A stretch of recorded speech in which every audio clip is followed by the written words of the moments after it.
قیامت کے دن ایک شخص کو کھڑا کیا جائے گا جس نے 500 سال جنگل میں بیٹھ کے اللہ کی عبادت کی، اور صبح قیامت رب کریم فرمائے گا فرشتوں اسے میرے کرم سے جنت میں لے جاؤ۔ کہنے لگا اللہ میں نے تو زندگی کی کوئی خوشی نبھائی نہیں، دنیا داری کا کوئی ذائقہ میں نے چکھا ہی نہیں، اور ابھی بھی فضل سے ہی جنت۔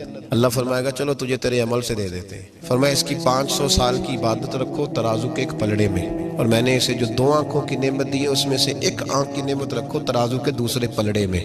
اب تولو کہ میری 1 نعمت کا بھی شکر ادا کیا کہ نہیں کیا۔ اب جب وہ 2 نعمتیں تلنے لگیں تو 500 سال کی عبادت ایک طرف رہ گئی، دونوں آنکھوں نہیں، 1 آنکھ کی نعمت کا اجر ایک طرف رہ گیا۔ تو رب کریم نے فرمایا 500 سال میں تو میری 1 نعمت کا شکر ادا نہیں کر سکا، تو عبادت تو آگے کی بات تھی، پکڑو اب اس کو اور میرے عدل سے جہنم میں داخل کر دو۔ اٹھاؤ تو رو پڑا، کہنے لگا خدایا معاف کر دے، تو مجھے اپنے فضل سے ہی جنت عطا فرما۔ اسی لیے تو میاں صاحب نے کہا تھا عدل کرے تے تھر تھر کمبن، اٹھیاں شاناں۔